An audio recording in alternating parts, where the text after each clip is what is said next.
5 players rather, have played together, Moxie, because Chicken Fighters, if we think back to the start of 2020, it was a little bit of a different iteration of Chicken Fighters that we saw have played together, Moxie, because Chicken Fighters, indeed, they actually ended 2020.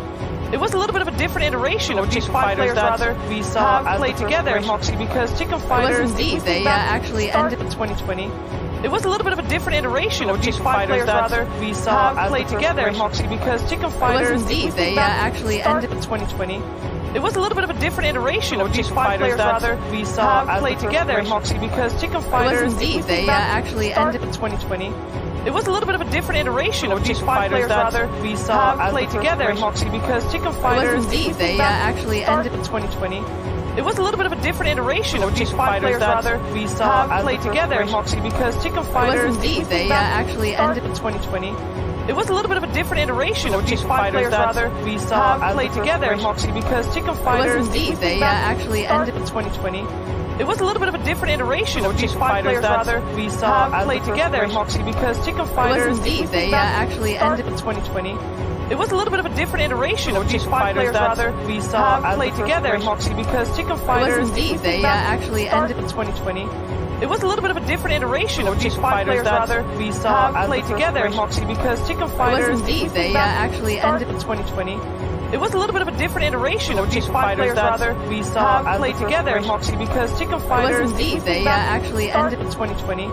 It was a little bit of a different iteration of Chicken Fighters that we saw have played together, Moxie, because Chicken Fighters, indeed, they actually ended 2020. It was a little bit of a different iteration of Chicken Fighters that we saw have played together, Moxie, because Chicken Fighters, indeed, they actually ended 2020.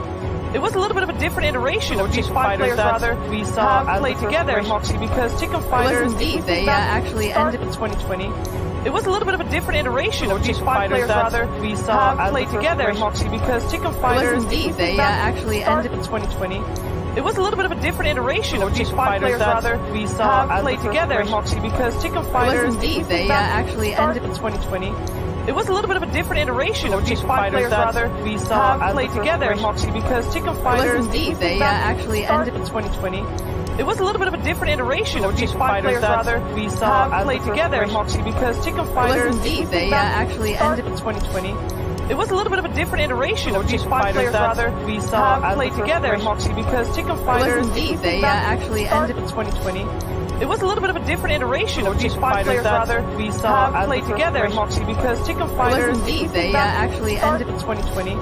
It was a little bit of a different iteration of Chicken Fighters that we saw have played together, Moxie, because Chicken Fighters, indeed, they actually ended 2020. It was a little bit of a different iteration of Chicken Fighters that we saw have played together, Moxie, because Chicken Fighters, indeed, they actually ended 2020. It was a little bit of a different iteration of Chicken Fighters that we saw have played together, Moxie, because Chicken Fighters, indeed, they actually ended 2020. It was a little bit of a different iteration of Chicken Fighters that we saw have played together, Moxie, because Chicken Fighters, indeed, they actually ended 2020.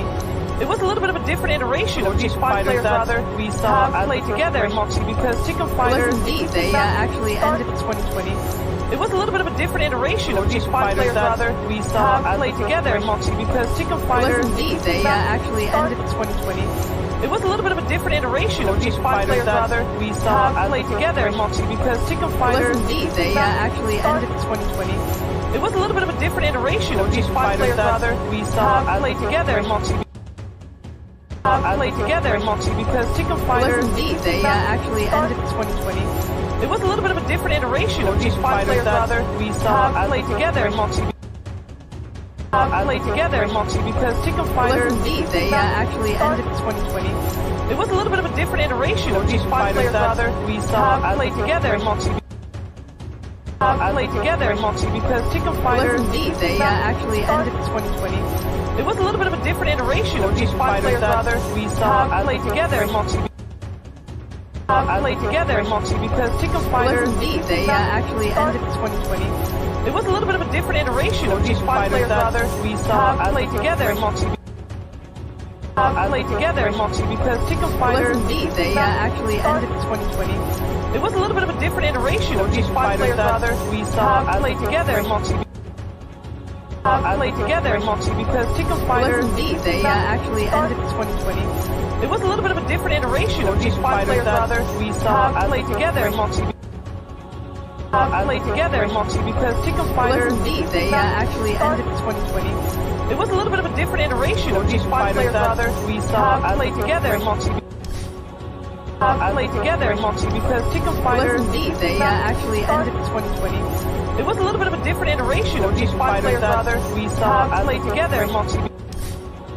Play together, Moxie, because Chicken Fighters they actually ended 2020. It was a little bit of a different iteration of Chicken Fighters that we saw play together, Moxie. Play together, Moxie, because Chicken Fighters they actually ended 2020. It was a little bit of a different iteration of Chicken Fighters that we saw play together, Moxie. Play together, Moxie, because Chicken Fighters they actually ended 2020.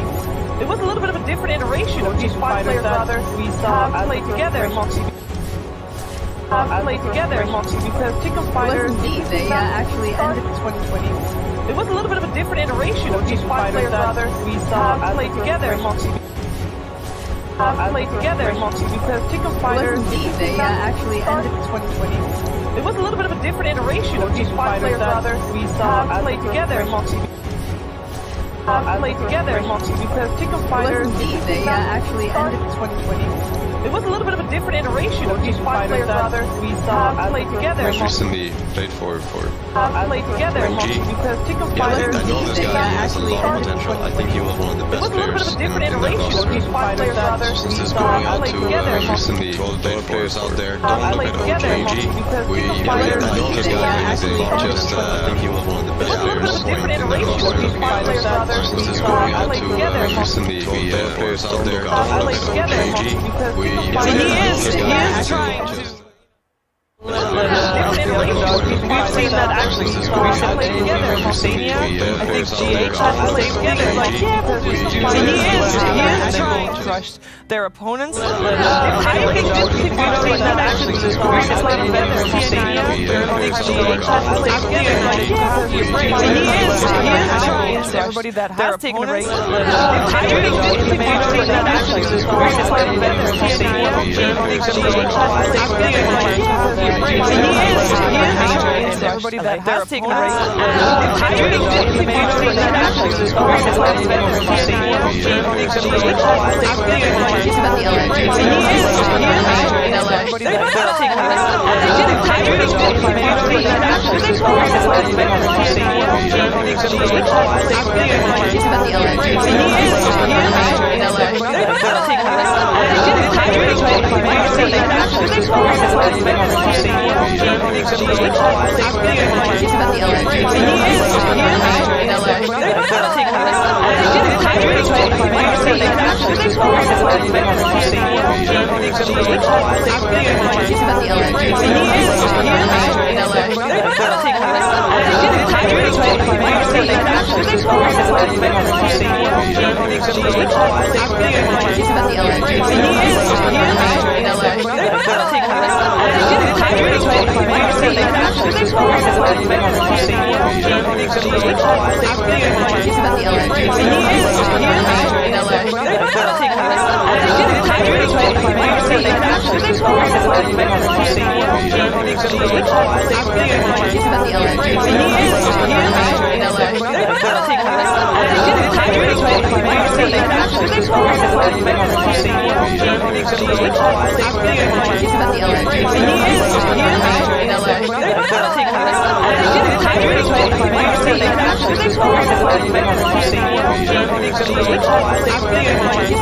play together, Monsania. I think GH has to play together. Like, yeah, but he is everybody that has taken a break. I think we've seen that actually play together, Monsania. I think GH has to play together. Like, yeah, but he is everybody that has taken a break.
Upper Division Dota 2, that is where it is at. You are watching Dream League Season 14, powered by Intel, European DPC League. And we would be very close to joining into the draft if it weren't for a small little issue that Kai will explain in a second, which I will give him the time for in a second. But I first will want to also, of course, introduce Purge on the gigantic screen over there. Hey Purge, how are you doing today? Hey, I'm good. Really comfy here. Do you guys like my backdrop? It's I nicer than do! my wall. What is up with that? How is that so professional? Well, they did a good job printing it, and I did a great job pinning it to my wall. That's all. I think you did a great job. Why don't we have the same for Fogged and BSJ? They haven't had time to go pick it up yet, clearly. That's all.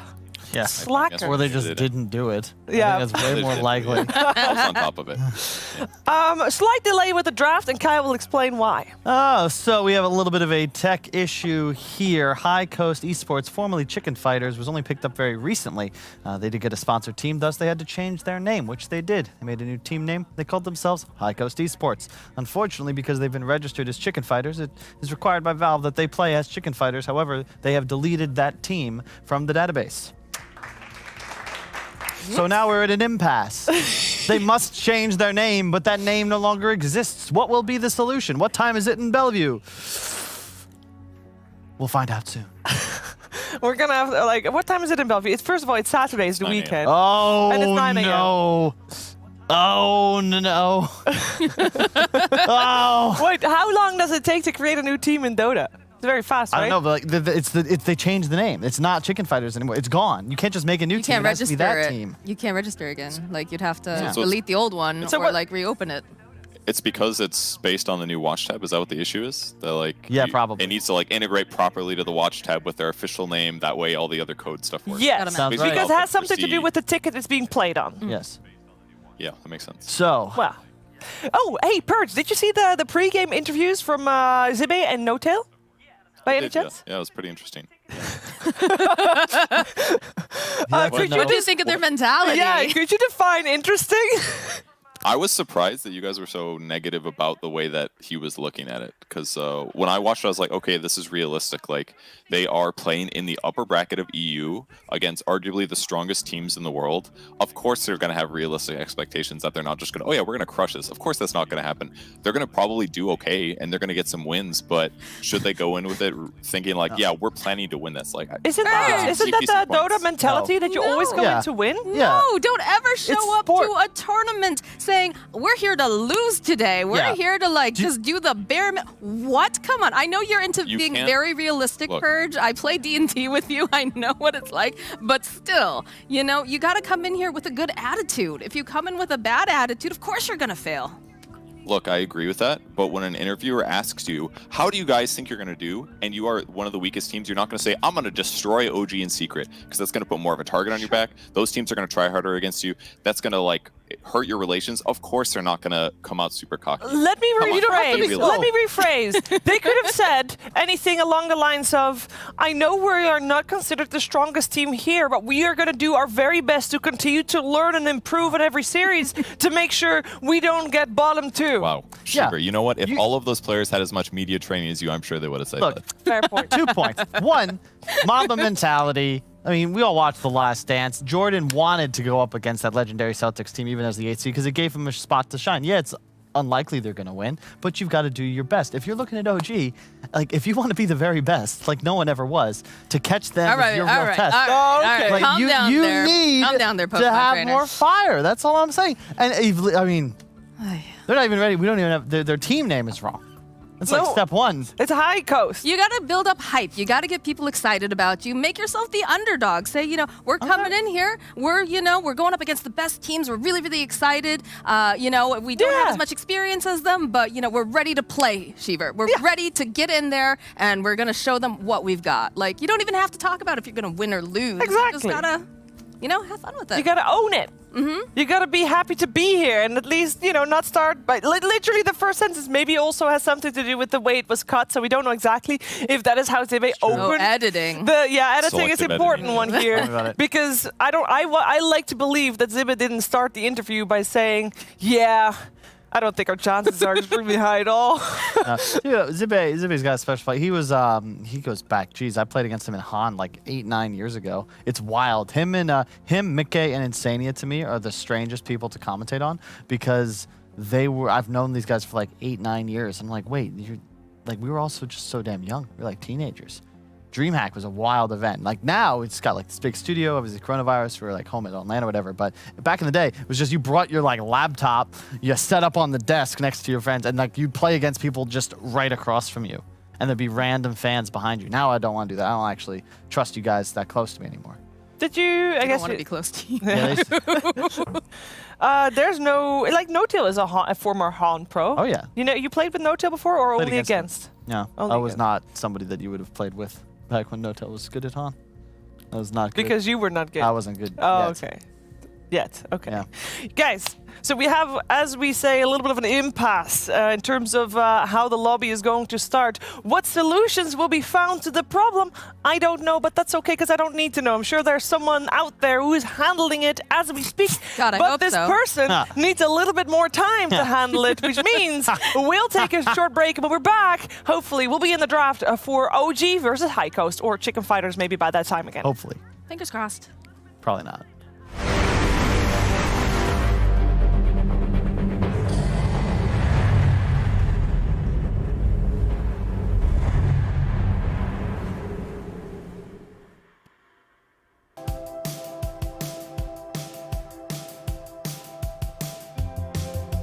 Every time there's conversation, every time I lose my way,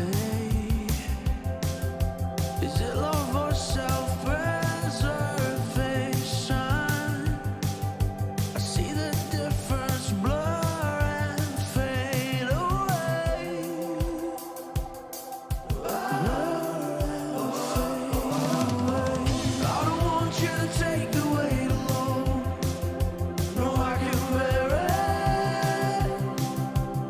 You know I see the break, I see the bend. I can't make you let go, but my words are careless. While the bottle is my closest friend.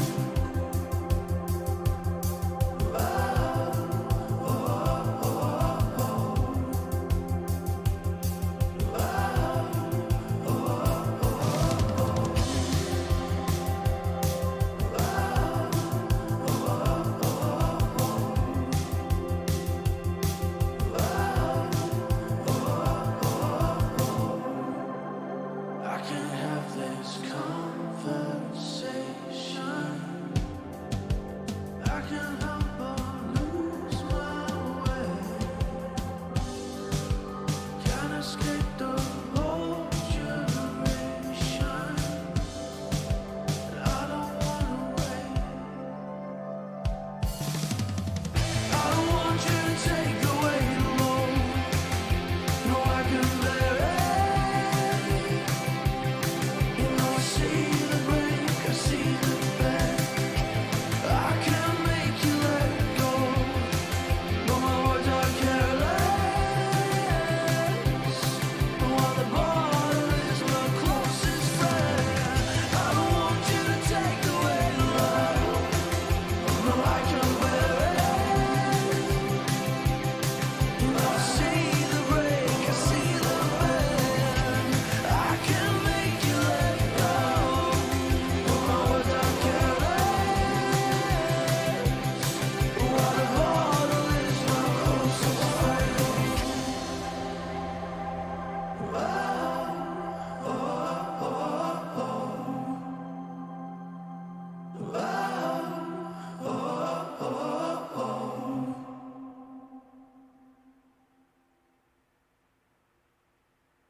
Eyes at the crack of dawn. Aliens at the face of it all. And I know everything is gonna be okay. Superstitions only in our brains. Drugs.